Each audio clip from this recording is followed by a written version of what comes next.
नाजरीन, लगातार हम आपको पंजमी बीजेपी ऑफिस के बाहर की तस्वीरें दिखा रहे हैं, जहां पर कुछ ही देर में मनोहर पर्रिकर की जस्द खाकी को लाया जाएगा और तमाम तर तैयारियां हो चुकी है। वहां पर सिक्योरिटी के भी सख्त इंतजामात है और कारकुनान जो है बीजेपी के और दीगर जो लीडरान है वो भी वहां पहुंच रहे हैं ताकि मनोहर पर्रिकर के आखिरी दीदार वो कर सके। आपको बता दें कि इसके बाद जो है 10:30 बजे के बाद में मनोहर पर्रिकर को कला एकेडमी लिया जाएगा, जहां पर गोवा के जो लोग हैं, आम लोग हैं, वो मनोहर पर्रिकर के आखिरी दीदार कर सके।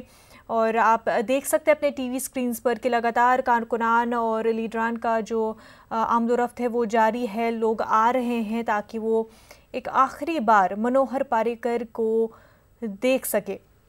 नाजरीन, आप अपने टीवी स्क्रीन्स पर भी देख सकते हैं, ये तस्वीरें बीजेपी ऑफिस से है, जहां पर कुछ ही देर में मनोहर पर्रिकर की जस्द खाकी को लाया जाएगा।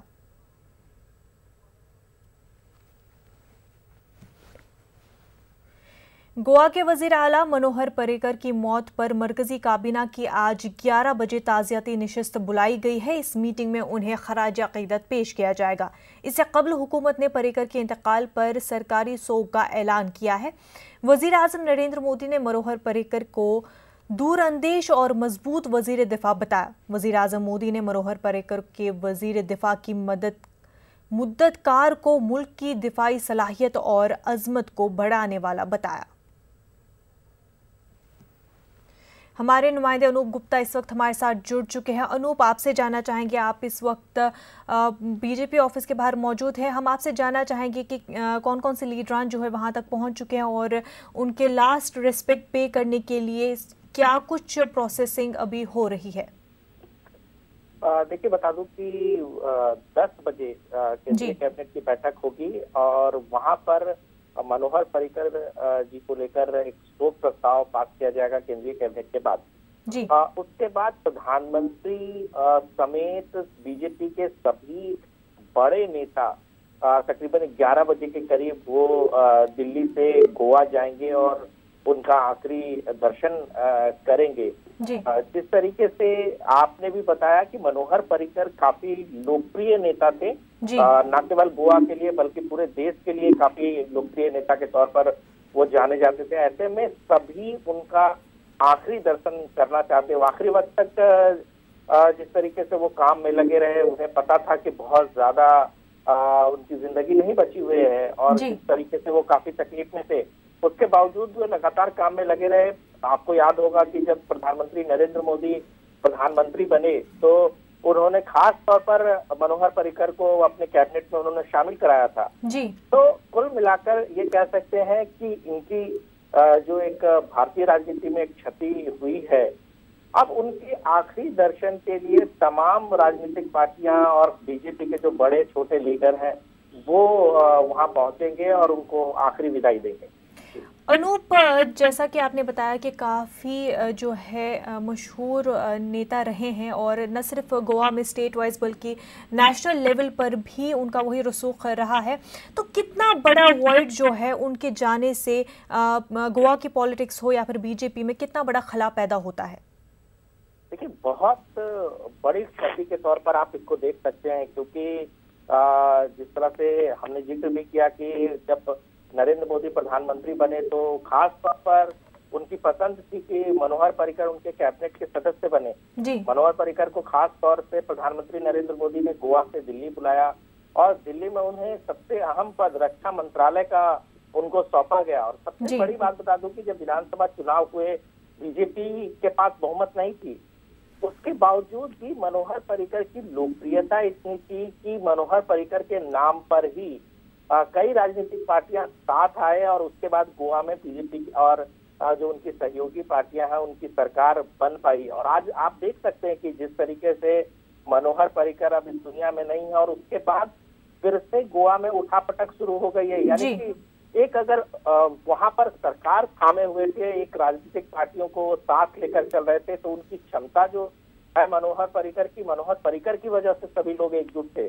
तो ये बहुत बड़ी क्षति है, क्योंकि बीजेपी के लिए संकट की स्थिति उत्पन्न हो गई है। मनोहर पर्रिकर अब नहीं है और यही वजह है कि कांग्रेस वहां पर सरकार बनाने के लिए क्लेम कर रही है। तो ये अपने आप में एक बड़ी बात है। बीजेपी के सभी छोटे और बड़े नेता इस बात को मानते हैं कि करिश्माई नेतृत्व था, एक ईमानदार छवि, प्रोफेशन से वो आईआईटी इंजीनियर थे जी। उसके बावजूद जिस तरीके से उन्होंने ईमानदारी के साथ सरकार चलाई, ये अपने आप में बीजेपी के लिए काफी अपूरणीय क्षति कह सकते हैं। जी बिल्कुल अनूप, जैसा कि आपने बताया है कि अब जो उनके जाने से है, फिर से जो अलायंस बीजेपी ने वहाँ पे गोवा में किया हुआ था, तो उथल पुथल देखने को मिल रही है। क्योंकि कल ही जब नितिन गडकरी वहाँ गए हुए थे और मीटिंग भी चली थी, 3 घंटा मीटिंग लगातार हुई थी, और लेकिन कोई नतीजा नहीं निकल आया था।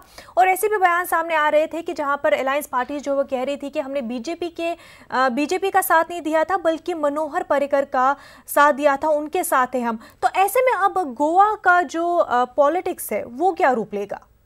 देखिए, बात तो मैं आपको बता रहा था कि जी। मनोहर पर्रिकर में वो व्यक्तित्व था कि सभी राजनीतिक पार्टियों को एकजुट लेकर आए थे और बीजेपी की सरकार उन्होंने बनाई थी। जी। बीजेपी के पास बहुमत का आंकड़ा नहीं होने के बावजूद भी दूसरे राजनीतिक पार्टियों के नेताओं ने सिर्फ मनोहर पर्रिकर के नाम पर समर्थन दिया। और आप देख सकते हैं कि मनोहर पर्रिकर के निधन के तुरंत बाद ऐसी स्थिति उत्पन्न हो गई कि कांग्रेस वहां पर सरकार बनाने का कह सकते हैं कि क्लेम उन्होंने कर दिया। वाकई बहुत बड़ी क्षति है। बीजेपी, नितिन गडकरी जरूर वहां है, लेकिन नितिन गडकरी को भी पता है कि सभी राजनीतिक पार्टियों को मना पा लेना किसी और राजनीतिक नेता के नाम पर या किसी बीजेपी के किसी दूसरे नेता के नाम पर आसान नहीं होगा। बावजूद बीजेपी की कोशिश है कि जिस तरीके की सरकार बनी है वो फिर से चलाई जा सके, बातचीत का दौर जारी है। लेकिन कांग्रेस के पास संख्या बल ज्यादा है गोवा में, ऐसे में उनका क्लेम ज्यादा बनता है और यही चीज जो है, यही जो कमी है वो बीजेपी को बहुत ज्यादा खलेगी आगे। जी बिल्कुल।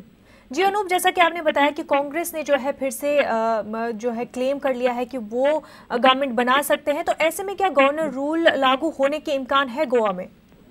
देखिए, अभी गवर्नर रूल के बारे में कहना कुछ भी संभव नहीं होगा।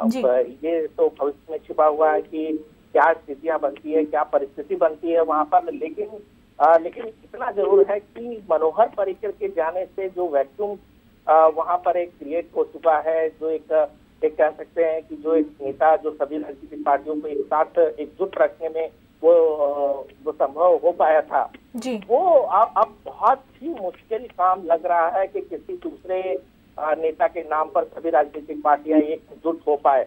अगर कांग्रेस को दूसरी पार्टियां समर्थन कर देती है तो फिर कांग्रेस की सरकार वहां बनाई जा सकती है और वाकई बीजेपी के लिए काफी झटका होगा, क्योंकि गोवा जो है वो परंपरागत तौर पर बीजेपी की सरकार वहां पर रही है।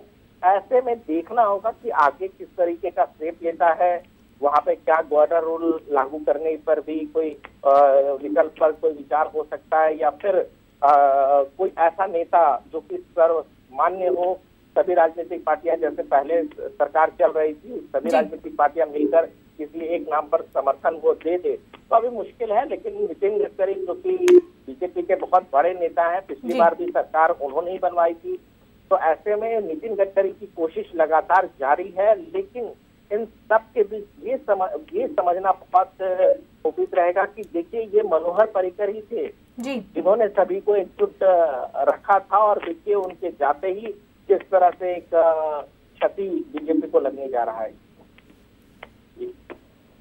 जी बिल्कुल।